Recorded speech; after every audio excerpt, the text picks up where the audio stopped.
Good afternoon. It is actually it's evening here in St. Louis. It is in the evening. I am cooking dinner right now, so I decided to take a brief few minutes while the potatoes are boiling for the mashed potatoes to bring you a new video. It's been a little while since I have done a Glacially musical vinyl channel video, so I thought it was time. And in the time since we have spoken, I have done some pretty good work in terms of pickups. We will start at the beginning. The first one is Nick Mason's Saucer Full of Secrets live at the Roundhouse in London. I am personally not a big fan of this era of Pink Floyd. My favorite era is the Dark Side through the Final Cut, which is the Roger Waters era, where he is giving his messages to the proletariat, where he is fighting the status quo, where he is looking to restore the world to what we were promised after World War II. But anyway, Guy Pratt is on here along with a couple of other players whom I don't recognize, but it is an absolutely amazing live album, and if you haven't gotten it, I heartily recommend it.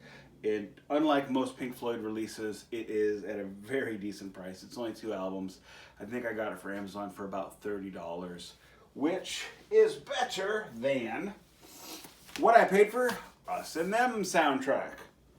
Remember how I said that my favorite Pink Floyd was the Roger Waters Pink Floyd?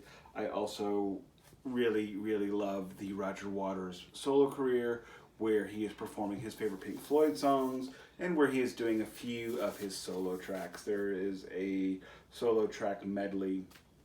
Would have been nice if there was a little bit more. I actually like Roger Waters solo albums. Radio Chaos.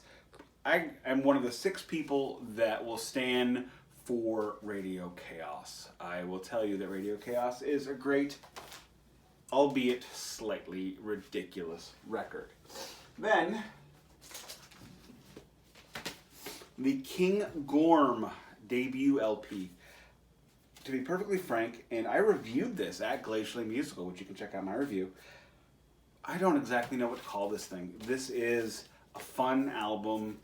King Gorm is fronted by a man named Francis, who is also in a doom metal band and a pirate metal band.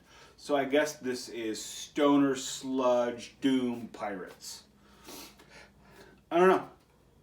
What I do know is the songs are amazing, the production is amazing, and the pressing of this album is truly inspiring. A wonderful record.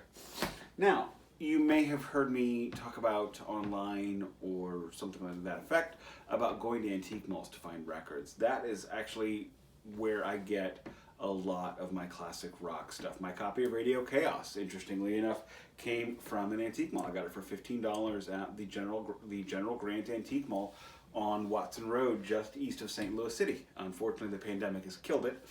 But I got my copy of Final Cut. I got my copy of Wish You Were Here, Dirty Deeds Done Dirt Cheap.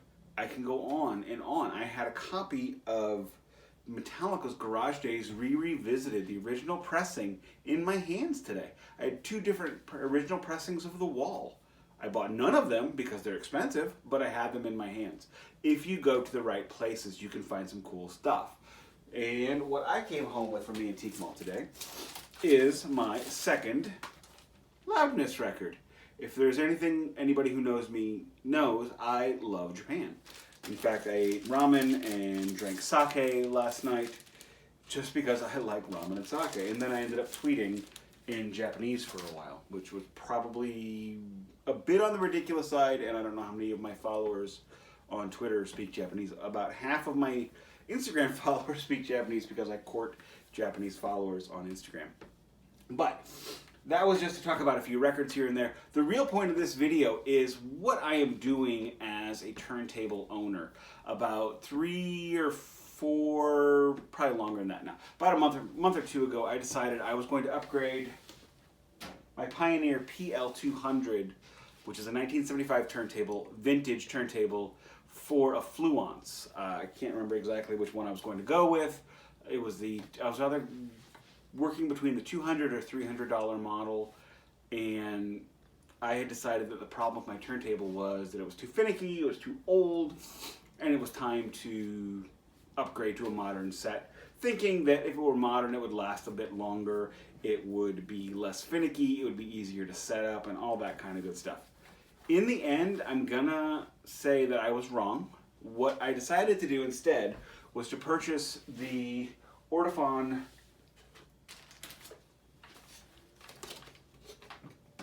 stylus, cartridge, and head shell. The Ortofon 10M right there, and I replaced this one.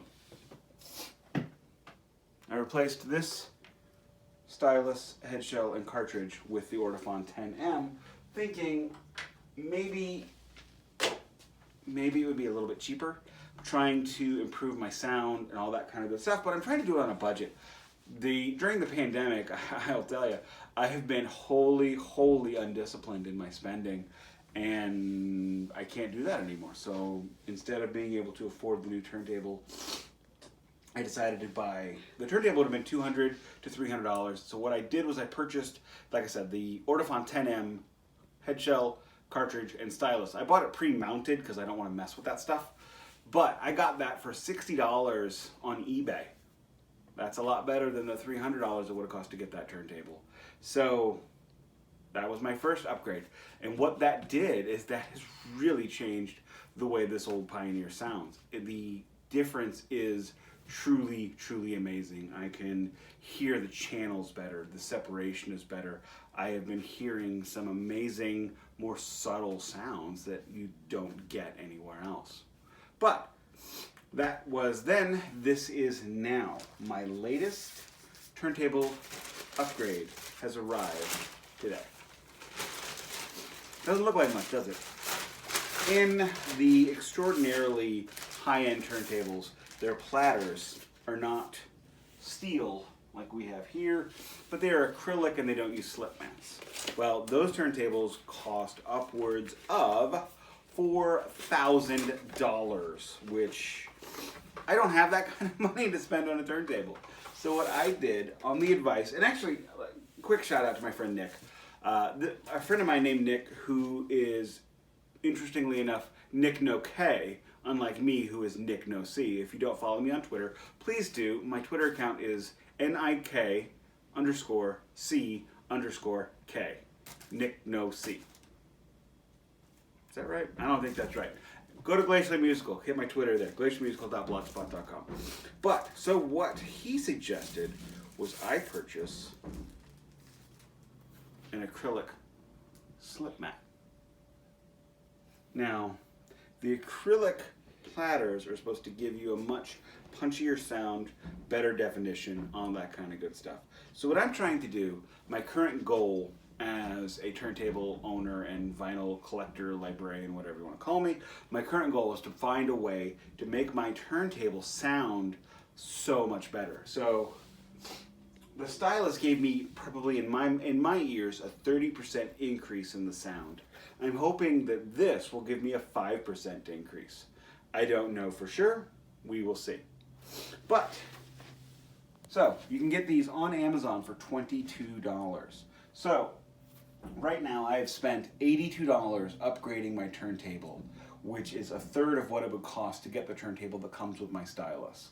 Hopefully by the time I get to $200 or $150, I will have greatly improved the sound of my records, and I will report back soon. But in the meantime, if you will allow me, I'm going to take off my rubber slip mat and install my acrylic one. As you can see, extraordinarily difficult. Now, thank you for watching. I appreciate you checking in. You can check my website at glaciallymusical.blogspot.com, Facebook.com/glaciallymusical, Instagram.com/glacially_musical. You know, oh, my Twitter is twitter.com/NIK_NO_C, Nick No C. And I know we talk, it's easy to joke about the pandemic and all that. I know we've all gone through a lot of things. And what I'm doing to help me get through all of this is listening to records, improving my system and all that. And I'll keep you posted. If you have any questions, or not questions, but whatever's going on in your life, if you need somebody to talk to, please, you can email me. Go to glaciallymusical.blogspot.com, click email, whatever it is. I'm here to listen. But in the meantime, I am going to test out the quality of my new slip mat by listening to Pink Floyd, Dark Side of the Moon. Thank you very much, and I hope you're here, and I hope to see you soon.